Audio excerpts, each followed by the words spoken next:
अपने दूसरे वीडियो को लेकर उपस्थित हूँ कि भारत में किस तरह से जो इंटरनेशनल मीडिया है वो भारत की लगातार छवि खराब करने पर एक नैरेटिव इस्टेब्लिश कर रहा है।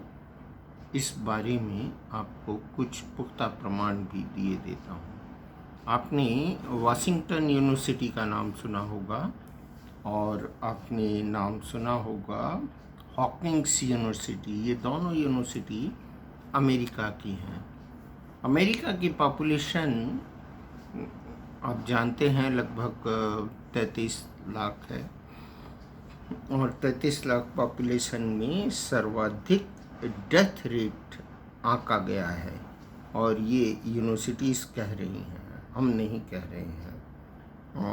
भारत में मृत्यु दर अपेक्षाकृत बहुत ही कम है, जबकि भारत में 135 करोड़ की आबादी रह रही है और हमारा जनसंख्या का घनत्व भी उनसे ज़्यादा है।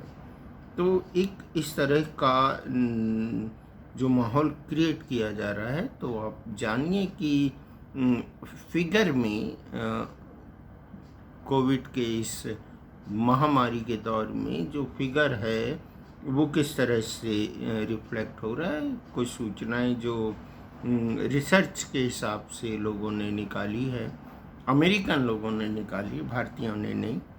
इनमें ये बताया गया है, कोई यूनिवर्सिटी जैसे वाशिंगटन यूनिवर्सिटी कह रही कि 9 लाख लोगों की डेथ हुई है वहाँ पर, और सरकारी आंकड़े कह रहे हैं कि 5 लाख प्लस की डेथ हुई है। और वहाँ के जो कोविड को मैनेज करने वाले जो व्यक्ति हैं वो कह रहे हैं, एंथोनी फासी नाम है उनका, वो कह रहे हैं कि ये सबसे ज़्यादा तेज़ी से संक्रमित होने वाला देश हुआ है। एक और रिसर्च कह रहा है कि वहाँ पर लगभग 9 लाख डेथ हुई है। इस तरह से 3 जो मृत्यु हैं, 3 प्रकार से आंकड़े हमारे पास अमेरिका से आ रहे हैं। और जबकि भारत में अब तक अगर हम अधिकतम मान लें, जो कोट एंड कोट जो डाटा हमारे पास अवेलेबल है, मान लीजिए सरकार कह रही है कि 2.5 लाख के आसपास लोगों की डेथ हुई है, तो और कुछ लोग जो आइडेंटिफाई नहीं हो पाए या हमारी सरकार की सर्वे रिपोर्ट में शामिल नहीं हो सके, तो उनको भी मिला लिया जाए तो मोरलेस 50,000 होंगी। और इस तरह से हम वर्तमान परिस्थिति में 3 लाख के डेथ रेट पर हैं 135 करोड़ की आबादी में। अब इसका गुणा भाग आप लगाते रहिए, परसेंटेज आप तय करते रहिए। कोविड-19 महामारी में जो एनवायरनमेंट बिल्टअप किया जा रहा है वो उसमें ये कहा जा रहा है कि केंद्र सरकार का फेल्यूर है। ये निर्णय अभी करना बहुत ज़रूरी नहीं है। अगर कोई ऐसी स्थिति बन रही है तो उसके लिए सभी समान रूप से उत्तरदायी हैं फैक्टर्स। चुनाव आयोग ने भी जो निर्णय लिया उस पर भी सवाल उठाए जा सकते हैं, या पब्लिक ने जो सबसे ज़्यादा गलत काम किया, जैसे वैक्सीनेशन का विरोध किया, जो पहले वीडियो में मैंने बता दिया था आपको। तो ये सारे परिस्थितियां हैं। तो इसमें बहुत सारे और भी फैक्टर हैं। हमने भी सोशल डिस्टेंसिंग और मॉस जो गैदरिंग है उसमें बहुत ज़्यादा हम प्रोटोकॉल के पॉजिटिव नहीं रहे। प्रोटोकॉल के मुताबिक हमें गैदरिंग नहीं करना था, लेकिन हमने की। हम बहुत तेज़ी से अपने बिना इस खतरे को भांपे, गवर्नमेंट के बताने के साथ साथ हमें भी अपनी आदत में परिवर्तन क्षमा करें कर लेना चाहिए था। और इसके अलावा आप जिन स्टेट्स को देख रहे हैं, कुछ 4-5 स्टेट्स का मैं नाम बता देता हूँ जो सबसे ज़्यादा आंकड़े सामने ला रहे हैं, उसमें राजस्थान, छत्तीसगढ़, झारखंड, दिल्ली, ये सब प्रदेश हैं जहाँ पर कोविड प्रोटोकॉल का पालन ना होने या अन्य कारणों से बहुत तेज़ी से ये सेकंड वेव जो है वो प्रभावित कर रही है। मेरा तो मानना ये है कि जैसे पोलियो के बारे में कहा जाता है कि यहाँ पोलियो का एक भी केस जो है वो एपिडेमिक है, पेंडेमिक सिचुएशन को ला सकता है। ये कॉन्सेप्ट 70 के दशक में और 80 के दशक में कहा गया था और तदनुसार कार्रवाई भी की गई थी। ठीक उसी तरह से मास टीकाकरण भी हुआ और पोलियो पे लगभग भारत ने तो विजय पा ली है। लेकिन हम कोविड पेंडेमिक को देखते हैं तो कोविड में हम लोगों ने टीकाकरण के खिलाफ बहुत नेगेटिव एनवायरनमेंट बनाया है। जो अमेरिका की डेथ हुई है इसके बारे में अमेरिकन मीडिया जैसे CNN है, फॉक्स न्यूज़ है और एक ख़ास सोच वाला जो आइडियोलॉजी वाला मीडिया है BBC का, जो ख़ास तौर पे जिस पे मैं टारगेट करके ये बात कह रहा हूँ, BBC ने भी इस तरह की बात की है जो कि भारत के रेपुटेशन को ख़राब कर रही है। भारत ने टीका बनाया, भारत ने टीका पब्लिक के बीच में रखा और पब्लिक के बीच में एक पैरेलल जो वायरस फैल गया वो टीके के विरोध का, उसे भी बहुत ज़्यादा असर हुआ है और ये एक तरह का षड्यंत्र ही कह सकते हैं हम इसको। हमें इस पर बहुत ज़्यादा ध्यान देने की ज़रूरत है।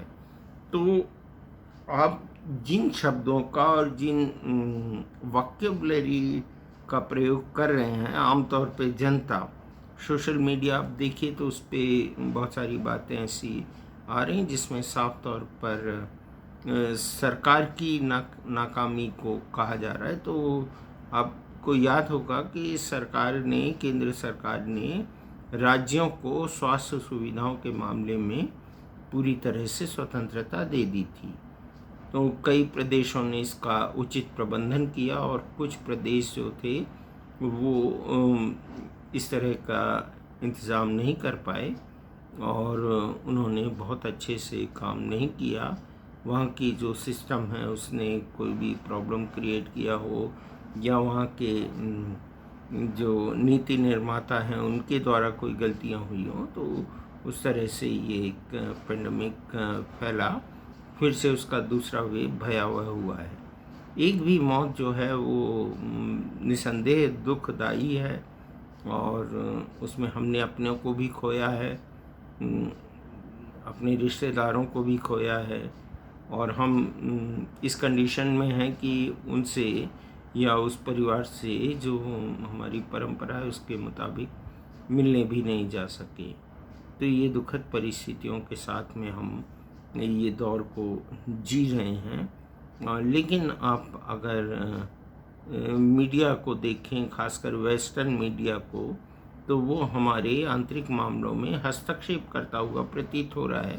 इवन हमारे जनता के नैरेटिव को बदल रहा है, क्योंकि जब तकलीफ़ होती है तब यह निर्णय तुरंत करना बहुत मुश्किल होता है कि इसका दोषी कौन है या इसका दोषी कौन नहीं है या किसने क्या अच्छा काम किया, या इस संदर्भ में बहुत ज़्यादा वो नहीं होता है। लोगों को इस मामले में जागरूकता और साहस की ज़रूरत होती है। ऐसे समय पे हमारे जो पश्चिम और भारत के कुछ मीडिया हाउस ख़ास तौर पर जो एक ख़ास विचारधारा से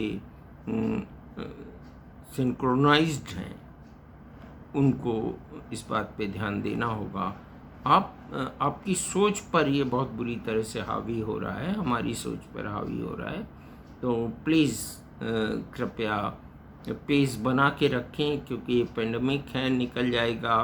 दुखद स्थितियां हैं, उन हज़ारों लोगों को, लाखों लोगों को अगर डाटा सामने है तो 3 लाख लोगों को विनम्र श्रद्धांजलि, लेकिन अमेरिका के परसेंटेज की तुलना में हम काफ़ी ठीक ठाक स्थिति में हैं और हमारा प्रबंधन भी बहुत अच्छा है।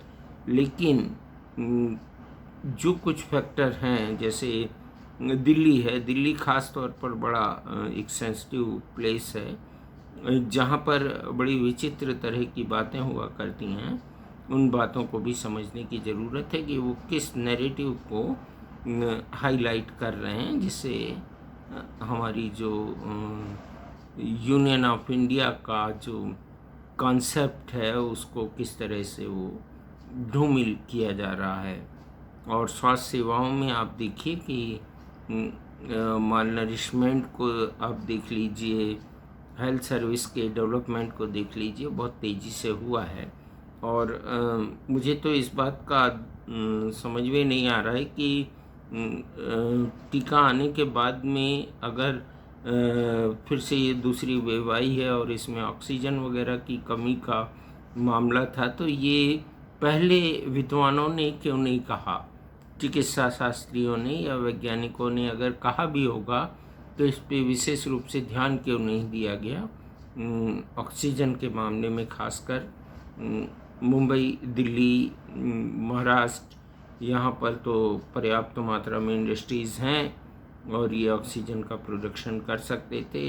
इवन जो स्टेट गवर्नमेंट्स हैं वो भी ऑक्सीजन का प्रॉपर भंडार रख सकते थे। तो ये इनकी थोड़ी सी कमियां हैं जिसको किसी एक व्यक्ति पर थोप देना उचित नहीं है। बहरहाल आप अपना विचार बनाएं, मौलिक चिंतन रखें और जो भी समाचार आ रहे हैं उसका पूरी बुद्धिमत्ता के साथ में परीक्षण कर लें और फिर अपनी बात रखें। सोशल मीडिया पर ख़ास तौर पर अगर किसी ने, मैं फिर से कह दे रहा हूँ कि वैक्सीन के ख़िलाफ़ कोई एनवायरनमेंट क्रिएट किया तो जबलपुर के अंदर जो जुरिस्डिक्शन है, जो हमारा क्षेत्र है, उसमें एफआईआर तो मैं स्वयं जाके करूँगा। तो इसका ध्यान रखना है और पॉजिटिव पेस बना के रखना है, लोगों की मदद करना है शांति से, और इस तरह का नेगेटिव एनवायरनमेंट और नेगेटिव नैरेटिव विकसित नहीं होने देना है। नमस्कार, जय हिंद, जय भारत, वंदे मातरम।